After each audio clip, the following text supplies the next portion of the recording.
Ya gitu. Kalau sudah kita pastikan meninggal, ya tangan tidak harus begini, tidak harus begini, tidak harus begini. Gitu. Tangan itu bebas, ini juga boleh. Begini, lebih mudah nanti untuk mengkapannya.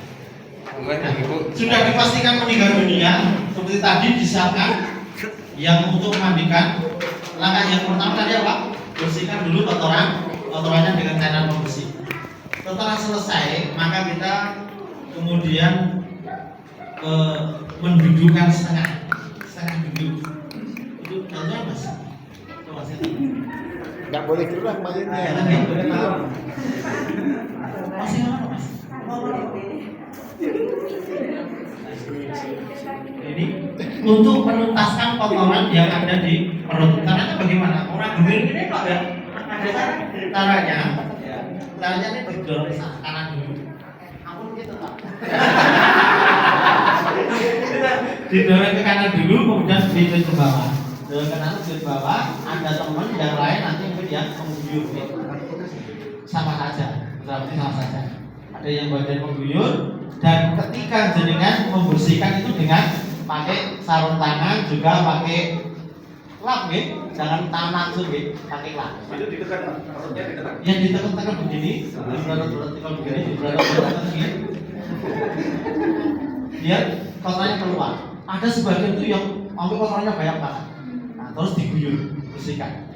Kalau itu tidak bisa berhenti keluar terus, maka disumpul pakai kain, kemudian diplester. Kalau keluar terus gitu. Oh. Nah, dikelikan kena. Nah, kan sudah selesai kan berarti sudah bersih tadi. Nah, langkah yang berikutnya yakni dengan mewudukan mayit. Seperti kita wudu. Berarti apanya dulu? Kedua, Pertama diguyur dulu kan? Pertama itu diguyur dulu kan? Enggak, kan tadi ya dibersihkan. Ya diguyur terus silakan dibersihkan. Malah diguyur. Pakai cairan pembersih. Kalau butuh ya. Kalau enggak ya cukup mungkin bagian, kalau yang itunya bersih maka cukup hanya bagian perut ini dikosongkan, dituntaskan biar bersih dan nanti enggak keluar, kemudian kita wudhukan. Kalau misalnya bersih itu sambil disiram. iya di perut gini dikeluarkan, ada yang nyiram, ada yang nyiram, ada yang bersihkan, kan enggak sendiri lagi, masa sendiri, yang paling enggak 3 orang lah. Tapi ya boleh mandikan sendiri nih, suami istri misalnya dimandikan. Dari langkah pertama itu misalnya udah dilepas semua, Ya. gitu. Kan ada kayak ada gini. Baju udah dilepas semua tuh kan? Iya, terus diguyur sih ya. Pakai kayak penutup, ada penutup ya, sarung, ambil sarung. Iya. Ini sarung.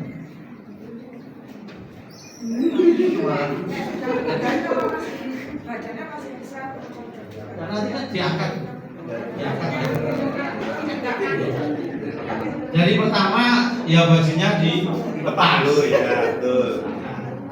Kalau misalnya masih bisa dilepas ya kita lepas, kalau enggak ya kita potong lagi. Kemudian yang jangan lupa ketika melepas baju ini sudah harus ditutup, gitu. Jadi jangan prosesi menggunting baju, melepas itu ini harus ada kain penutup. Gitu. Jangan kemudian judulnya betul lah kayak digolek itu tuh. Jadi tutup ini awal, gitu. Tutup ini awal. Nah setelah selesai ditutup kan, gitu. Nah kemudian kalau ada yang sekiranya pembersihan khusus, bersihkan dulu. Misalnya ada bercak-bercak darah atau apa, bersihkan dulu. Digosok-gosok, jangan langsung. Sekali lagi dengan pakai sarung tangan dan pakai gua selang atau kain apa sah. Oke, jadi tidak bersentuhan langsung dengan si mayit. Bersihkan dulu dengan guyur. Kalau sudah bersihkan. Nah, setelah itu kemudian diwudukan.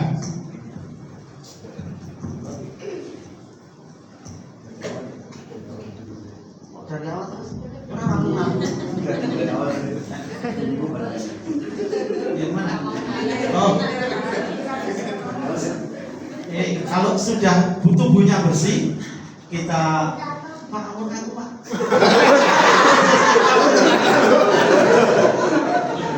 Nah, ini perut kita tekan-tekan. Caranya dorong ke kanan, kemudian ke bawah. Dorong ke kanan, ke bawah, disiram bagian sini ada yang bersihkan. Ada yang nyiram, ada yang membersihkan masalah. Nyepoi ya ceritanya. Ya? Nyepoi gitu. Iya, dicipoi, oke. Nah, kalau kiranya sudah bersih ya udah. Nah, setelah itu kemudian kita wudhukan. Wudhunya sama seperti kita wudhu. Pak Awar mulai baik Pak Awar. Nah, ya wudhukan dari tangannya. Tangan kanan dulu, kemudian tangan kiri, ya. Kemudian bagaimana untuk kan nggak bisa keluar ya mayit, jangan digerongok. Jadi pakai kain, ya, kain dibasahi, masukkan ke mulutnya, kalau bisa gosok-gosok giginya. Gosok-gosok dibasahi kain, gitu. Kain. Kalau bisa dibuka, kalau udah nggak bisa dibuka ya udah. Kalau masih bisa dibuka, kain dibasahi dan digosok-gosokkan. Dibasahi bagian mulutnya. Setelah itu kemudian kan wajah, gitu. Wajah sama, yang tidak tumbuh rambut sini sampai dagu. Ini wajah, gitu. Jadi kalau misalnya buka ya orang kan gini ya orang ini aja. Wajah. Nah setelah itu tangan sampai siku, yang kanan dulu. Oke, 3 kali. Kemudian yang kiri juga 3 kali. Semua dilakukan 3 kali tadi. Setelah selesai dari tangan, maka yang selanjutnya adalah mengusap kepala. Mengusap kepala gimana? Dari belakang ke depan. Oke. Jadi kalau kita wudhu kan begini lagi. Kalau wudhu kan ini tangan kita di sini. Ini usap ke belakang, kemudian ke depan begini. Kemudian kita usap begini, selingan 1 kali. Loh, ini kan dia udah nggak bisa. Maka kita usap bagaimana caranya? Dari sini arahnya. Oh, dari sini. Mana lo? Di sini ya. Di sini. Kita angkat sedikit, kemudian begini, kemudian kita kering. Usap telinganya 1 kali saja. Kemudian kaki kanan sampai mata kaki 3 kali, kaki kiri sampai mata kaki 3 kali selesai untuk membuka mayit. Langkah berikutnya adalah memandikan mayit, ya. Maka kemudian mayit diguyur pakai air yang tercampur dengan daun bidara. Biasanya boleh, pakai sarung juga boleh. Cuman daun bidaranya biasanya susah, cairan bidara campurnya. Ya bisa kita tuangkan ke kainnya, kemudian kita gosok-gosok. Pakai sabun mandi boleh, silakan monggo. Nah, cara memandikan setelah diguyur bagian kepalanya dengan daun bidara, maka kita mandikan sebelah kanan dulu. Jadi miringkan ke kiri. Miring Pak. Miring Pak.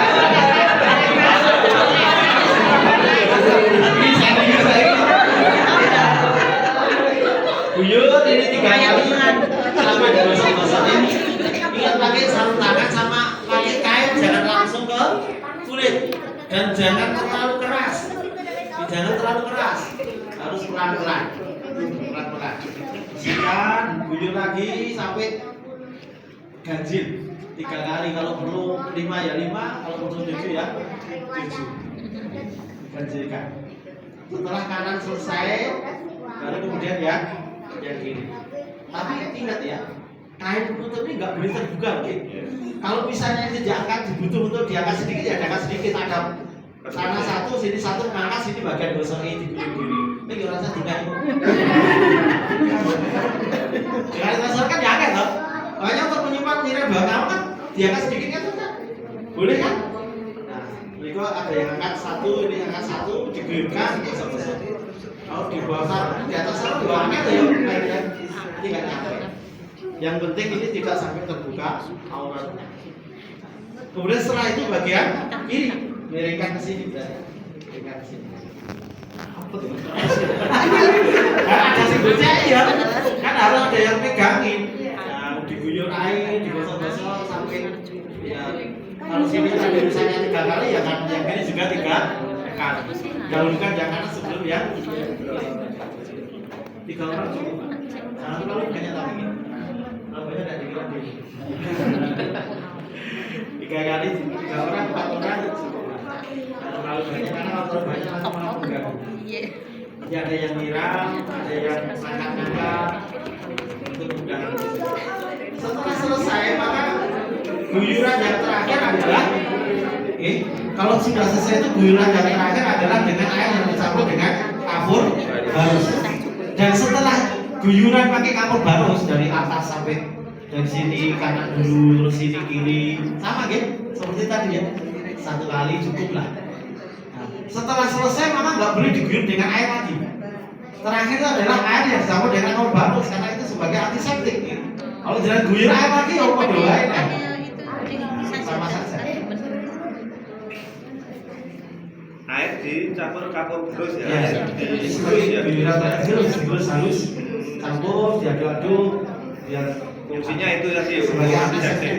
Oke. Tadi sebutnya di bilasan terakhir. Yang terakhir kali. Ya semua seluruh tubuh gitu. Nah, terus kalau hidung ini bagaimana biar nggak masuk? Kalau biar nggak masuk ya jangan bisa ketika tidur dibeginikan.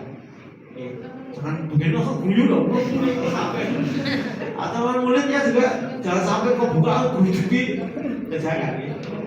Dalam kondisi tertutup boleh ditali biar nggak masuk. Kalau nggak jangan angkat begini.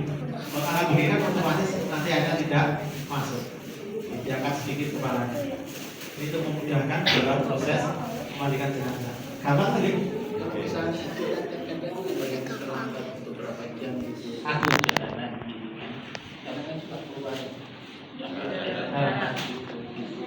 Kalau cairan ini bisa kita bersihkan, kemudian kok keluar terus disumpel, ya mau nggak mau kita sumpel. Pakai Nafas bisa, pakaian bisa, kemudian diplester.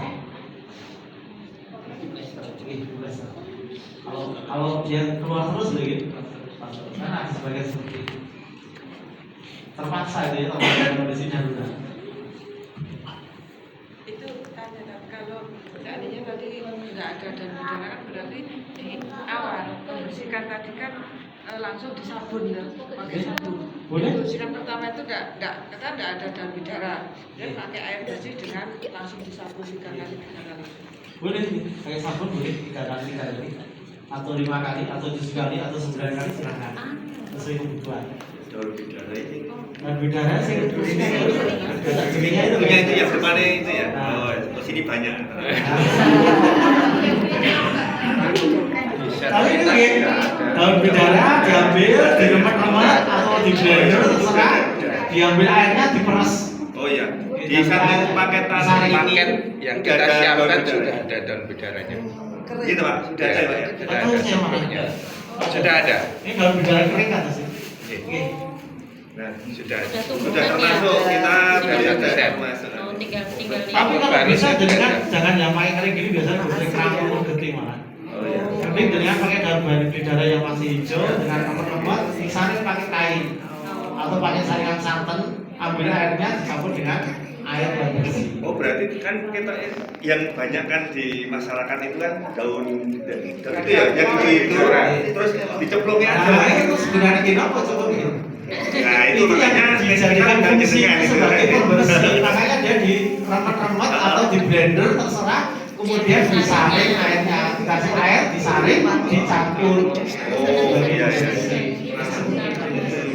Kalau kebanyakan kayak gitu tuh. Nah iya makanya saya lihat sering lihat begitu. Nanti kadang-kadang kayak kembang. Nah itu. Oke lah. Paham ya semua ya dari ya. Tanya Tat, Iya. kalau membutuhkan tadi wudhu itu harus satu orang satu rangkaian atau bisa disambung-sambung? Ya bisa kiri kanan gantian ya boleh biasa. Bisa. Yang penting urutannya ya. Iya. Yang penting urutannya. Oh, mayatnya sana kan nggak bisa wudhu sendiri. Nggak boleh.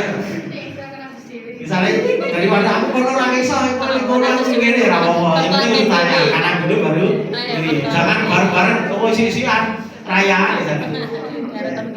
Ustaz tanya lagi ya, Iya. untuk daerah anus itu misalnya masih keluar itu keluar atau enggak keluar tetap harus disumpal? Enggak juga, kan sumpel itu hanya alternatif terakhir. Ketika cairan masih keluar, dibersihkan nggak bersih-bersih, maka ya kita untel-untel kain itu disumpel, dimasukkan, didorong, gitu. Jangan hanya di luar, dimasukkan, didorong. Tapi ya jangan jeruk-jeruk, jangan terlalu dalam, didorong kemudian diplester. Pernah nggak ada kejadian sudah dipastikan bersih nih, terus tiba-tiba pas mau dikafanin keluar lagi itu gimana? Kalau mau dikafani keluar lagi ya diwudukan lagi, kalau bisa itu ya diguyurkan. Diwudhu ulang lagi. Iya kan, berarti batal kan? Kalau misalnya gitu. Wudhu ulang aja tapi nggak usah mandi ulang Iya, lagi gitu ya? bisa seperti itu. Dibersihkan kemudian wudukan bisa.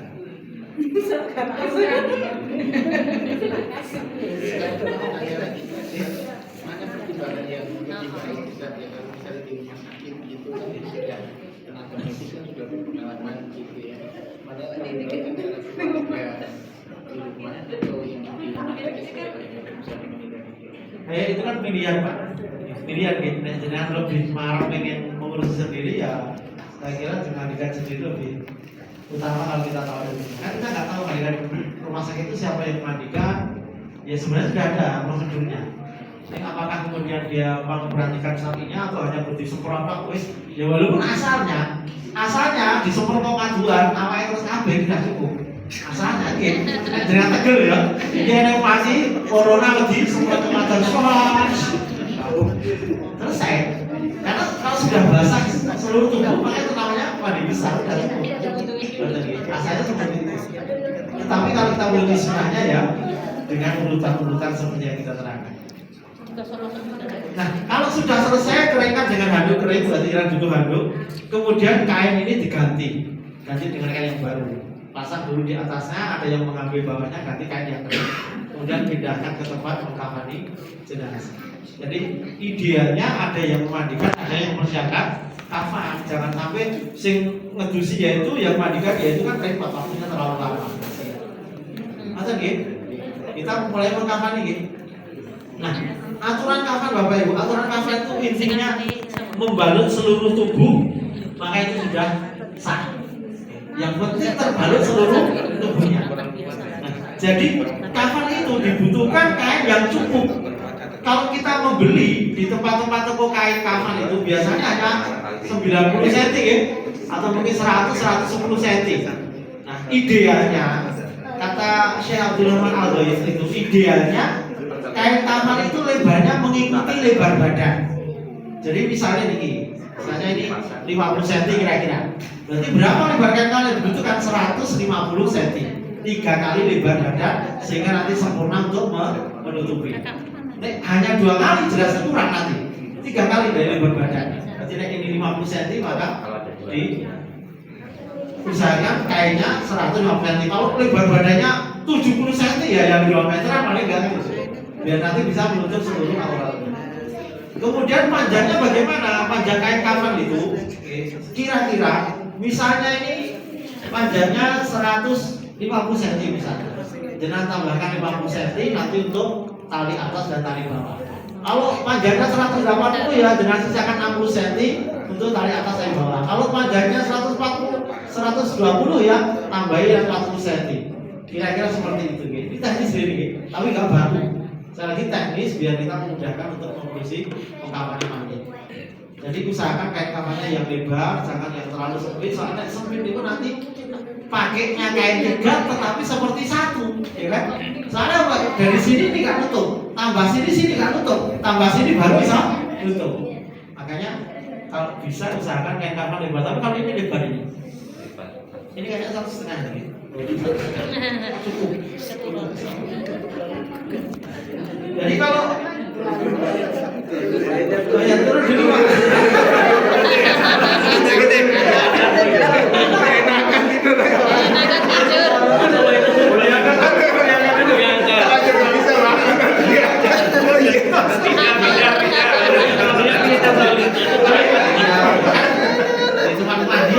Ini kan bisa permandian. Tapi yang ini disiapkan dulu gitu loh, baru tinggal diangkat. Terus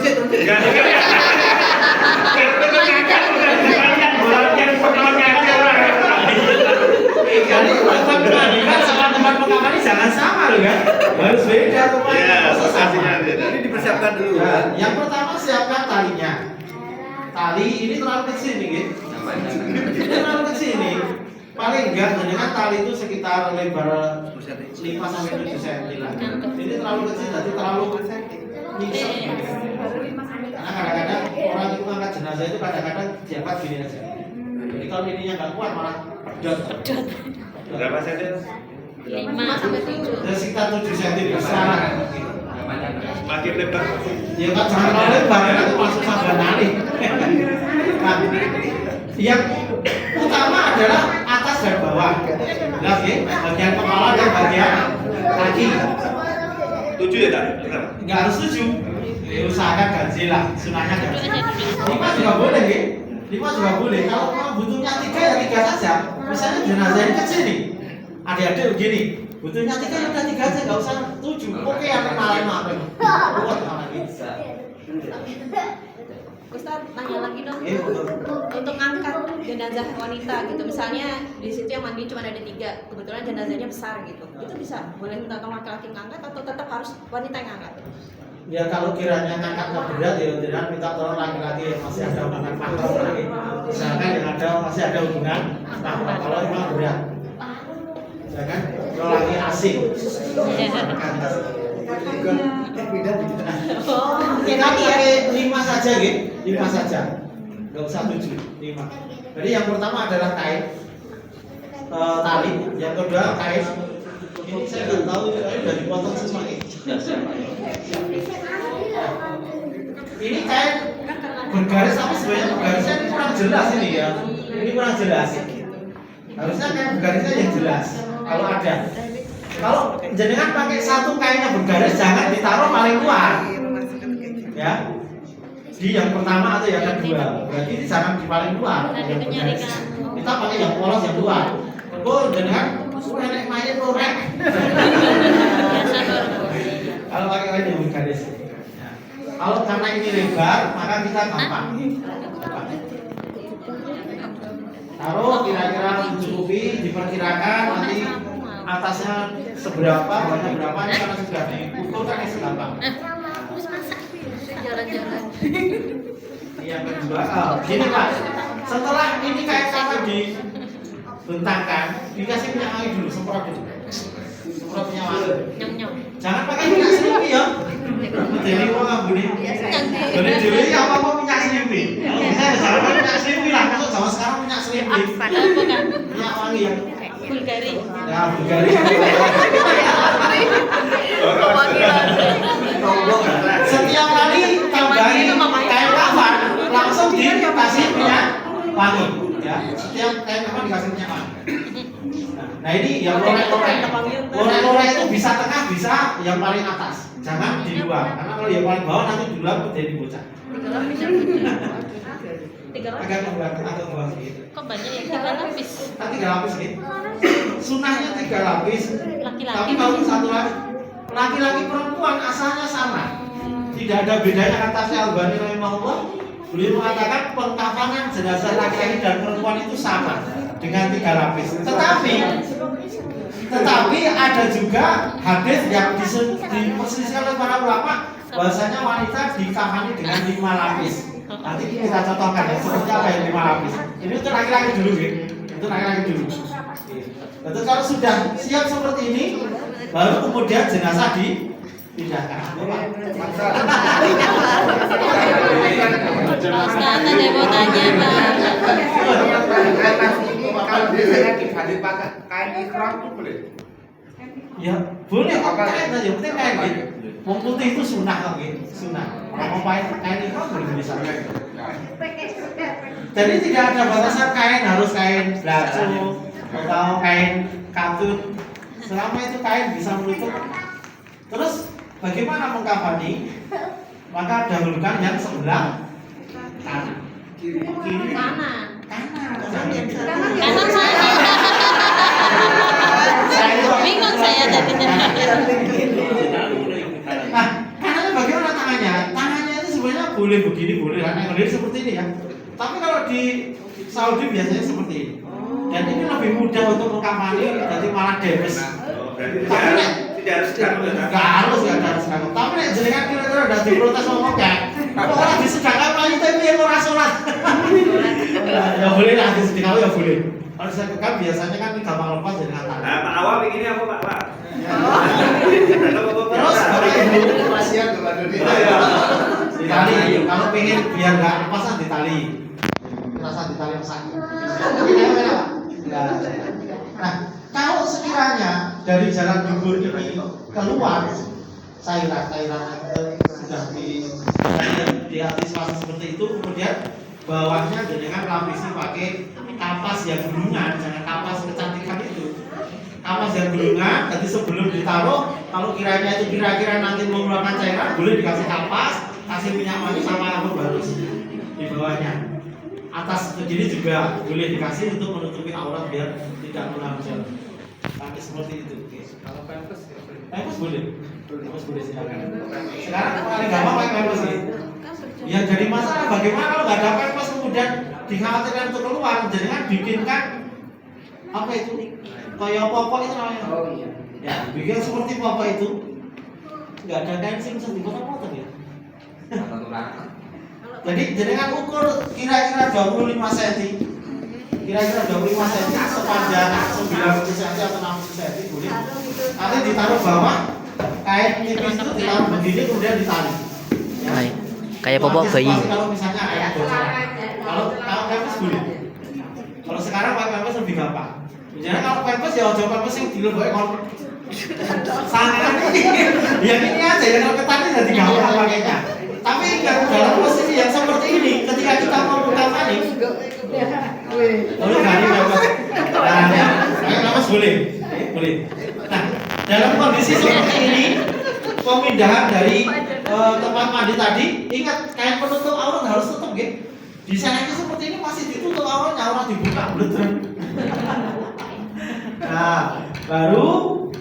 Nah, setelah itu kiranya di bagian-bagian tempat wudhu ini dikasih minyak wangi, ya, dahinya, kemudian hidungnya, kemudian tangannya, kakinya kasih minyak wangi.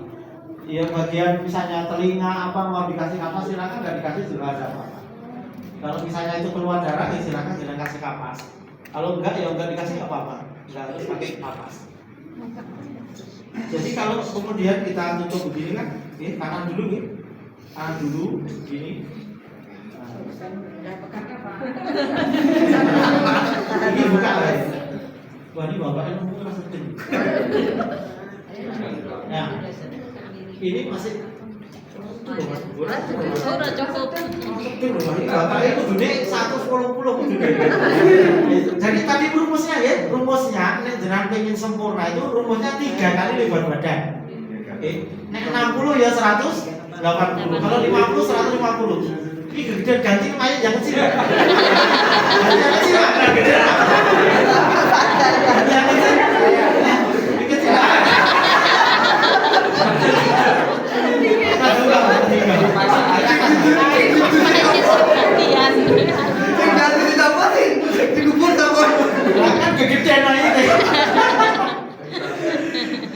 Ini untuk memudahkan awal gitu. Jadi tutupkan dulu yang kanan, ini, kemudian yang kiri, itu kayaknya pas nih. Di syukurannya gitu. Di pesan orang ya. Kalau sudah menutup begini baru tarik kain dari bawah. Awal-awal dalam kondisi tertutup. Dirapikan gitu. Dirapikan kalau mau kamar itu dirapikan. Enggak. Kalau perlu itu ya kalau terus. Satu.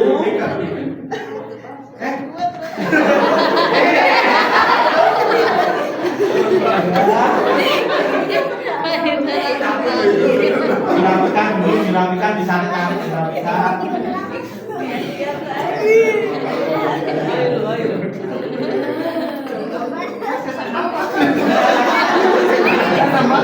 Aja tanya mas. Ini untuk contoh. Kalau sudah begini, tarik-tarik atas bawah pelan-pelan. Ditarik pelan-pelan, tarik dulu bagian atas. Mas, bagian atas ditarik. Kalau mayat Indonesia itu yang bikin medeni karena fotonya begini, gendang. Kalau ada sisa kain itu ditekuk begini ke depan, ya. Ditutupkan di depan ini kemudian ditarik dengan sisa tali. Jangan dijamin lagi, jadi mau kalau ekstrim, mayat Indonesia ekstrim. Yang dibahas kalau begitu, ditali. Sisa ditekuk ke sini, ditali.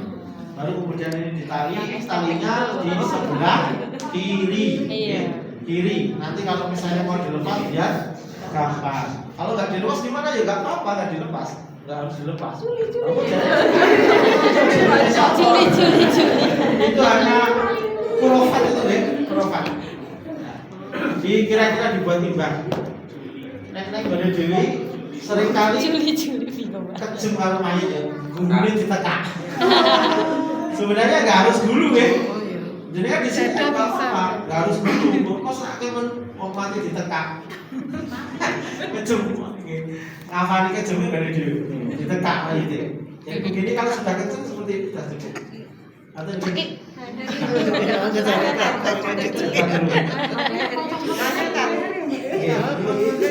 Jadi yang kain kapan yang pertama karena tadi hanya besar itu kan nggak cukup.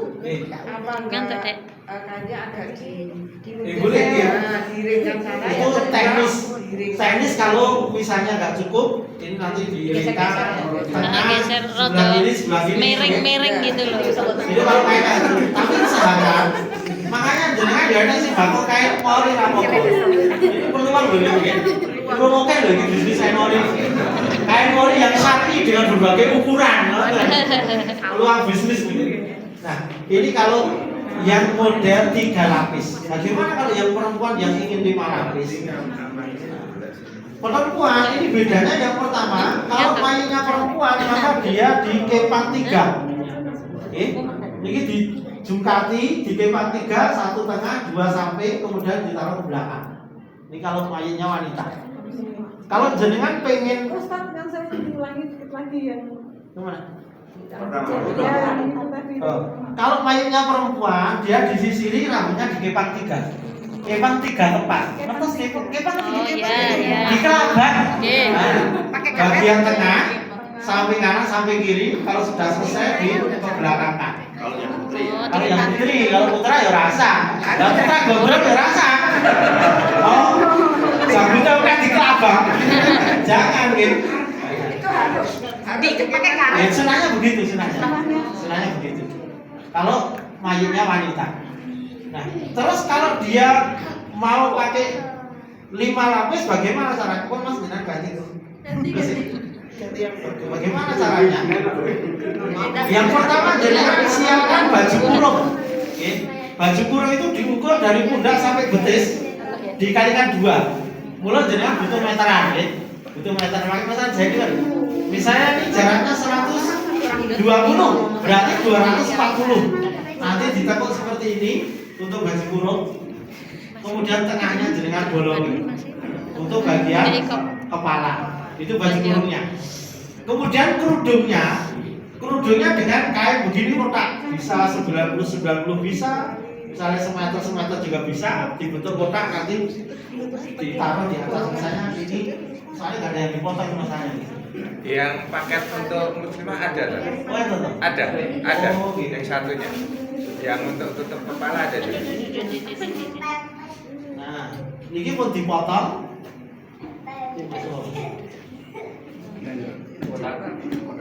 Ini untuk kerudungnya sama. Ini kurang panjang ini baju kurungnya. Ini irit banget ini dodol. Ini bahasa hijab. Bahasa kurangnya nggak apa-apa. Ini baju kurung ya. Ini baju kurung. Ini kerudungnya. Jadi kerudung dulu, baru baju kurung ya. Kerudung kan paling luar kan? Ini kan tapi kurang panjang baju kurung masih ini. Baju kurung itu diukur dari pundak sampai betis, dikalikan 2. Sampai segini. Baju kurung seperti ini. Kemudian ini kan dibuka begini ya, oke, sebelum dipakai dibuka. Satu lagi, itu dah. Kain sarung. Buat kain sarungnya pasti Bukan itu sarung ya. Rok. ya, ini ini terlalu lebar. Nah, itu gitu. Ini kalau jenengan mau pengen yang 5 lapis, nanti jenengan potong-potong sendiri. Ini kain sarung. Berarti kain sarung paling atas. Nanti kalau Mas Rina ya yang nama itu.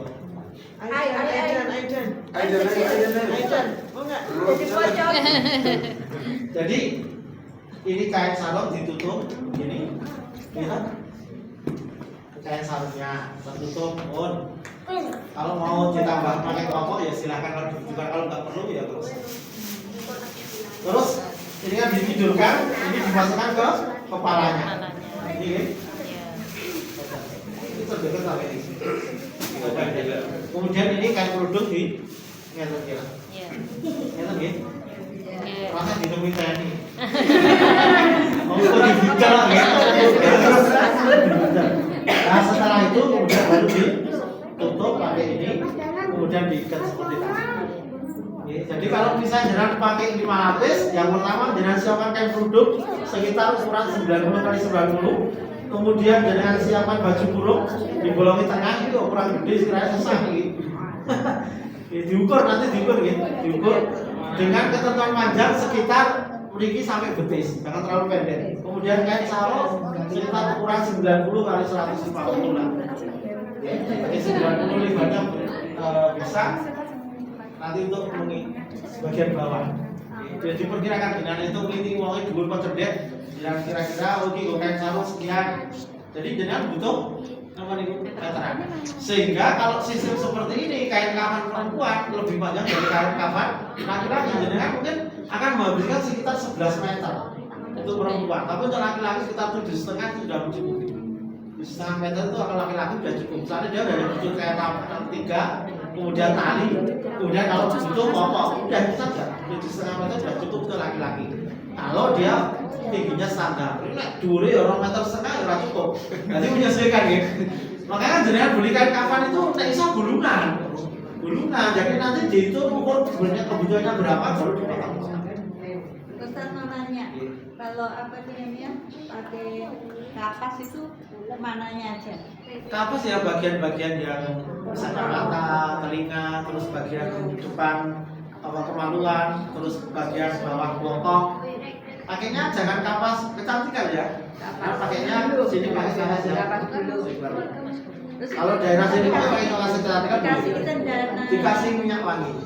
Cendana gitu. Kamu pasti ada minyak wangi apa mawar?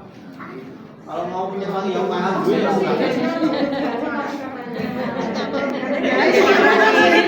Cendana sama ya wanginya ya. Jadi Nah, terus kemudian ketika memasukkan ke dalam kuburan maka tidak disarankan perempuan. Mayat laki-laki, mayat perempuan, maka yang memasukkan ke dalam kuburan itu harus laki-laki, bukan perempuan. Jadi tidak harus makhluknya itu lebih baik. Terus kalau jenengan masukkan ke kuburan itu caranya dari bagian bawah kaki, dari anak kaki.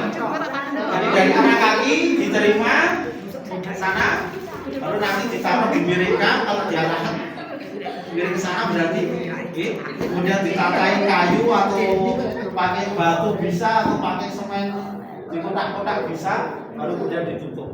Kalau dia syak berarti lubangnya di tengah, diiringkan di situ menghadap kiblat, kemudian ditutup atasnya, baru ditutup tanah. Sebisa mungkin menutup ini yang kuat, jangan ambrol sakit. Ustaz tanya, misalkan perempuan itu dikasih make up itu boleh nggak? Oh, alam saya nggak tahu gitu. Apakah boleh di make up atau tidak? Saya nggak tahu. Saya nggak tahu. Kalau orang-orang Nasrani atau orang-orang non Islam biasanya di make up. Kenapa demikian? Karena rata-rata mereka meninggalnya dalam kondisi wajah yang buruk, sehingga mereka di make up. Oh, gitu. Iya, alasannya itu. Apik ya, Kejem kan mulake nek ra di make up serem iki kaya wong medeni tenan matinya. Dalam keadaan yang tidak baik. Makanya mereka itu kalau yang teman-teman yang suka ngurus jenazah di biro, kan ada biro rumah pengurusan jenazah seperti rumah serasi Jogja itu. Ya. Jadi kalau ada orang kafir mati itu nanti diurus begitu terus disenyumkan. Padahal aslinya dia nggak senyum. Nek mati kan jadi anaknya kayak sama lagi. Nah, kemudian di make up biar kita, padahal matinya dia mengenaskan. Kalau orang Islam kayaknya nggak ada anjuran untuk make up. Yang ada kalau misalnya kumis dipotong boleh, kuku panjang dirapikan. Ada lagi? Kepengen setelah dimiringkan tadi kuburnya itu langsung tanah atau diberi ruang, kan ada yang dikasih bambu-bambu dikasih gitu. Untuk yang dikubur toh? Iya, yang dikuburkan kan misalnya ini lubang. Ya. Ditaruh di lubang tersebut kemudian ditutup. Langsung tanah. Ditutup pakai bata atau kayu atau apa yang kuat. Tapi tengahnya bolong. Tengahnya bolong untuk jenazah dimiringkan, Dan ketika memasukkan dengan mengucapkan Bismillah wa ala millati Rasulillah atau Bismillah wa ala sunnati Rasulillah. Kemudian petugas yang ada di bawah ini tidak boleh orang yang malamnya kumpul sama istri. Iya. Kadang-kadang di tempat kita ini orang gagas. Musim penting kedel yang iso. Jadi harus tanya, mabuk sih orang kumpul jadi sama begitu. Iya. Rasul juga seperti itu. Rasul begitu. Siapa yang tadi malam tidak kumpul istrinya, maka disuruh oleh beliau untuk turun menempatkan jenazah. Jadi enggak apa-apa, jangan tanya. Kalau mandi ya Ustaz. Bukan yang memandikan, hanya khusus yang menurunkan jenazah. Oh, yang memandikan enggak. Karena kan kebanyakan kalau di sini tuh saya lihat yang turun itu malah bukan warga atau bukan ahlinya, tapi ya, dia ahli yang di petugas kubur kan. Enggak apa-apa, petugas kubur boleh, tapi tanya dulu. Mabuk kubur bojone orang nek kumpul pemetas. Iya, jadi kan sebagai ahli yang turun itu boleh katakan dia kadang pakai celana pendek atau apa, jadi kelihatan auratnya kan gitu. Ini sebenarnya kan masalah aurat sudah beda urusan, tapi hendaknya orang muslim menjaga auratnya dimanapun dia berada. Ada gitu? Beda urusan, beda hukum. Apakah kemudian satu tidak Allah alam yang jelas, tetapi orang Islam itu setiap kali dia keluar dari rumahnya hendaknya dia menutup aurat, baik laki-laki perempuan, baik dia menjadi atlet sepak bola atau dia menjadi tukang gali kubur, ya sama, harus menutup aurat. Nggak boleh pakai kata cekak loh, jangan kayak itu. Terus neng jombo kata cekak nggak boleh. Kata cekak neng kamar, rawat kok. Kalau bujurnya gitu. Tapi keluar rumah nggak boleh, harus menutup aurat. Aurat laki-laki di bawah dengkul nih. Kalau bisa ya paling tinggi pertengahan betis. Ustaz, yang sudah diliang lahat itu kan harus dibuka wajahnya, harus memberikan. Enggak harus juga, enggak harus mau dibuka monggo silakan. Kalau nggak dibuka juga ada masalah, talinya dilepas monggo, nggak dilepas juga nggak ada masalah. Itu hanya nggak dilepas juga nggak masalah. Cuman kalau memang itu menimbulkan fitnah, kegaduhan di masyarakat ya jangan lepas. Itu udah ada geger, ya. Terus harus apa? Katanya pipinya harus nempel ada tanahnya itu enggak harus nempel juga enggak ya? Itu hanya pendapat orang-orang umum saja yang tidak ada dalilnya. Sampai sekarang saya baru tahu ya. Tidak disarankan harus menyentuh tanah langsung. Loh, nyatanya mayatnya dibuntel kok. Nek harus nyentuh tanah lah apa dibuntel. Ya kan? Idealnya kalau jangan pakai pakaian itu biar terlindungi atau biar terbuka. Biar terlindungi, bukan terbuka. Kalau buat terbuka ya mending rasa di kafani kan. Kan begitu kan? Ya, kalau misalnya mau dibuka yang gini ngono ya semua bola. Kita juga nggak usah terlalu, tapi perlu dipertanyakan juga sebenarnya. Kadang pesan di grup buka malah saya atas gitu. Iya, ke atas. Makanya kita memerlukan pencerahan kepada masyarakat. Misalnya tidak harus begini. Tapi kalau masa mengingat dan itu menimbulkan masalah ya udah apa-apa. Karena memang tidak terlarang juga. Tapi asalnya yang namanya kain kafan itu untuk menutupi, bukan untuk memperlihatkan. Saat mengucapkan Bismillahirrahmanirrahim itu saat menerima dari atas. Saat menaruh di bawah. Saat menaruh meletakkan jenazah gitu. Bismillah. Bismillahi wa ala sunnati Rasulillah atau Bismillahi wa ala millati Rasulillah ketika meletakkan jenazah. Biasanya punya ilmu yang di bawah itu. Iya, masalahnya tukang gali itu kadang-kadang. Makanya jenengan jangan menyerahkan tukang gali. Tukang gali itu kalau jenengan gantikan posisinya di bawah untuk menerima jenazah seneng banget. Nah, yang ada tetap kok. Iya. Cuma kita ini kan kadang-kadang ya nggak mau tahu loh. Iya. Kita wis pasrah ya. Padahal itu ada syariat yang. Ya nanti ada petugasnya. Sama ini yang kiblat kan untuk arah kuburnya tuh. Kemarin kita di sini tuh miring. Lah petugas galinya tuh dikasih tahu kiblat kita ini arah Ka'bah. Jadi dalam bahasa Arab jihad. Bagi orang yang jauh dari Ka'bah itu jihad. Menghadap ke arah Ka'bah. Arahnya mana sana? Yang penting arah sana semuanya boleh. Miring sidik rawo, miring sidik rawo, selama itu arah kiblat. Ane jelas nojo dinyaloke lah itu atau minta rawo. Jadi jenengan harus ngerti yang diwajibkan menghadap kiblat secara langsung, Ka'bah secara langsung itu orang yang sholat di sekitar Ka'bah atau dikuburkan dekat Ka'bah harus langsung, karena memang kita bisa melihat Jadi jenengan sekarang di Indonesia sama di Saudi kita geser 1 derajat sudah berapa puluh kilometer gesernya. Tidak mungkin akan susah lah, itu susah lah. Jenengan sholat nih kayak gini misalnya, kalau dia geser sedikit itu kan sudah berapa kilometer gesernya. Jadi yang dimaksud menghadap kiblat untuk sholat itu adalah kalau yang dekat Ka'bah dia wajib karena dia melihat, bagi yang tidak melihat adalah jihad arah. Selama dia mengarah ke Ka'bah maka itu sudah. Makanya ketika Nabi SAW di Madinah maka beliau memerintahkan antara timur dan barat itu adalah kiblat. Bainal masyriq wal maghrib kiblat. Nanti lubangnya lurus nanti Enggak apa-apa, geser sini dikit enggak apa-apa, sini dikit enggak apa-apa selama kita hadapkannya ke sana. Kepalanya penting Kepalanya di utara ya. Iya. Kan di sisi kanan.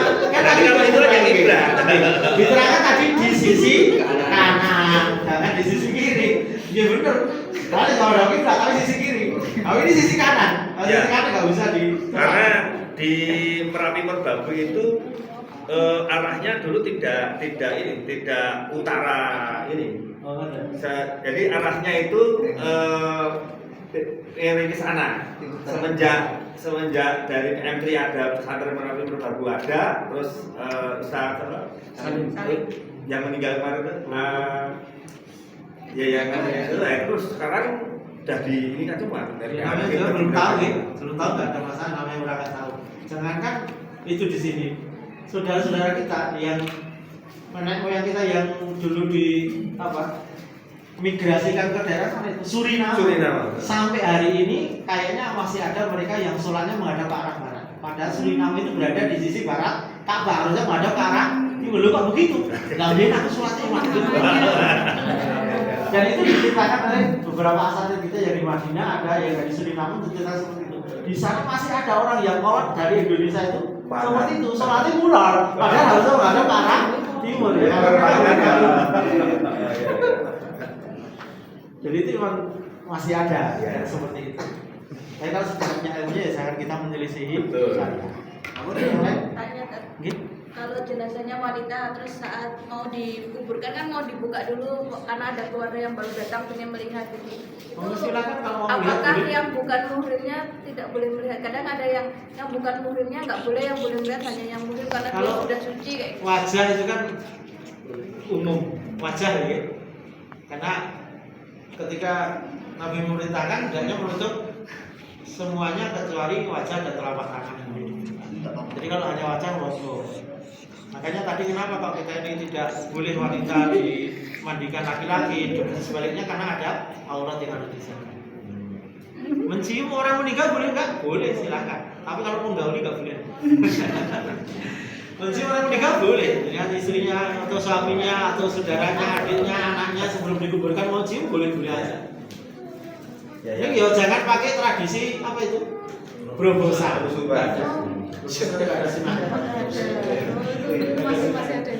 Ada lagi yang saya yang penting tadi yang kebanyakan tuh walaupun anaknya boleh memandikan ya itu banyak sih. Kalau anak kecil di bawah 7 tahun boleh laki-laki perempuan mandikan bebas. Tapi kalau sudah kata sudah tamyiz hendaknya laki-laki dibandingkan laki-laki, perempuan dibandingkan perempuan. Walaupun hanya terakhir wudhu kayak gitu, yang mengguyurkan. Sama saja mandikannya beliau namanya mandikan. Nah, dia kan melihat aurat masalahnya. Jadi yang jadi masalah kan aurat. Jadi meskipun anak, meskipun saudara, meskipun bapak, jenengan sama anak ada aurat. Mulai nenek ngomong ya udah mesin makan kok. Dengan anak perempuan yang mesin makan ya nggak boleh. Ya, ada aurat, ada aurat. Jenengan sama istri di kamar buka-bukaan mau berserah. Karena suami istri nggak ada aurat. Meskipun anak itu cuma mau ngeramasi mayat ayahnya, nggak boleh kan? Karena saya pernah mengalami kasus seperti itu tadi. Pak, saya minta diizinkan untuk ngeramasi almarhum bapak saya. Ya, saya juga bingung, Ustaz. Ya, kalau misalnya maksa ya SBY ya, masyarakat ya. Jika nama. Kan ya DS itu maksa bukan kita. Aturannya kan memang kalau kita laki-laki tetap laki-laki, perempuan tetap perempuan. Jadi kan yang perempuan merasa kok, aku orang masih itu memang itu aturannya. Kenapa? Karena tidak mungkin kemudian dia hanya melihat ramah sanita, karena bisa mungkin melihat ya tidak boleh dilihat. Jadi nanti perlu kita memberikan pencerahan kepada masyarakat, warga kita. Kalau laki-laki yang memandikan laki-laki, kalau bisa jenengan tedeng itu memandikan itu jangan bocah uang. Kalau bocah uang ya gitu. Om itu bocah uang lanang, pinang gini. Kemudian sebisa mungkin kalau penutup itu atas juga ditutup. Kalau memandikan di luar itu bukan hanya samping tapi atas juga dikasih penutup gitu. Misalnya jenengan pakai dekret atau apa, tutup atasnya dan sampingnya. Kalau sekarang kan bikin koyor rono itu kan bisa. Pakai kain ya, kalau diguyur ya nggak rusak. Ada yang ini. Betul, ada yang lain? Berapa pesan? Satu lagi yang tadi maaf saya kok masih ganggu. Yang jarak antara mayat sama dikasih bangun itu kira-kira ada ukurannya? Oh, nggak ada. Ada yang bilang sampai bisa untuk membangkitkan gitu kan? Oh, enggak ya. Sekiranya itu penutup, jangan sampai kepelanet, nggak aja gitu. Jadi kalau misalnya bikin lahat atau bikin syak itu, sekiranya jenazah itu dimasukkan, kemudian ditutup orang nonton. Orang kok, itu apa yang gede, gosok ini gedobel terus ditemet-temet ya jangan. Itu menyakiti. Kita nggak boleh menyakiti mayit, karena menyakiti mereka seperti menyakiti ketika hidup. Ada dua, jadi kan setelah digali, terus tengah ada yang digali lagi. Ada yang memang bawah tuh rata, sehingga tuh dia dipepetkan ke. Sebenarnya kalau aturannya itu sebenarnya digesok, bisa, iya gesok ya. Bukan kemudian diberikan terus dikasih begini, harusnya digesok. Kalau memang memungkinkan. Tapi kadang ada tekstur tanah yang tidak memungkinkan, ambrol. Memang itu tekstur tanahnya ambrol, jadi bikin syak aja yang di tengah. Kan lebih aman begini. Kalau memang tidak bisa, syak juga nggak bisa, ya sudah atau masyarakat ya sudah, karena nggak bisa. Seperti daerah saya itu kalau hujan susah. Di seperti itu ya nanti angin. Kalau tindakan peti itu, ya kalau darurat silakan, tapi kalau tidak darurat penting Peti itu tidak diajukan ya, tidak disunahkan dan itu buah-buah harta. Penting dengan bersedekah atas nama mayit maka berbuah. Jadi sekiranya diusahakan bisa nggak pakai peti, usahakan nggak pakai peti. Kecuali bagi kasus darurat misalnya hancur, kan ada yang jasad hancur atau apa maka boleh pakai peti. kalau yang properti masuk tak, jadi orang ngomong sudah masuk bilang. Ya kan itu nggak ada sunah, yang tidak ada sunahnya pakai bunga-bungaan, buah-buah harta ini. Dan bunga pun tidak ada fungsinya, pembangun. Nggak ada sunahnya. Ada payung,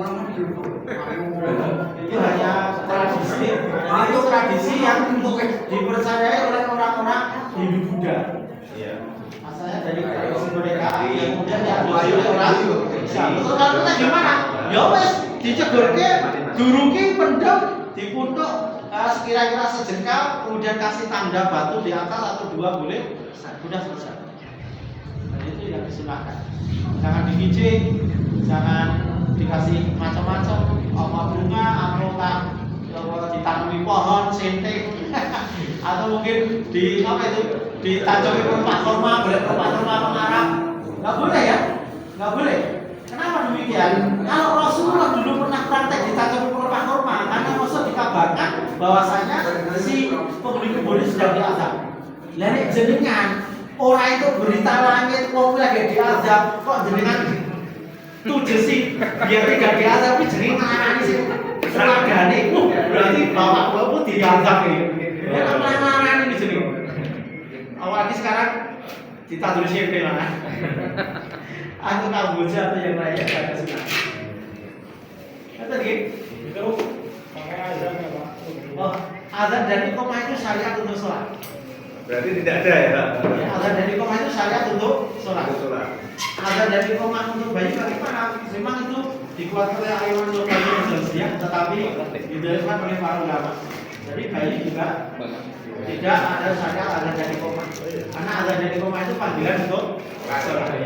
Oh, baiklah ya. Walaupun itu dibantu oleh Al-Imam Al-Ghazali. Ini kira diantar ulama. Yang lebih selamat ya, azan dan iqamah adalah untuk sholat. Masuk bayi lahir, Ya, bayi lahir berarti. iya makanya prinsip syariat itu azan dan iqamah ini adalah panggilan dan tanda sholat dimulai. Ada nggak? Adapun masalah bagaimana mengamalkan ya terserah mereka. Bagi kita yang tahu ilmunya, mending nggak usah pakai azan. Kenapa? Karena itu panggilan sholat. Dan jenengan azan itu jaraknya apa?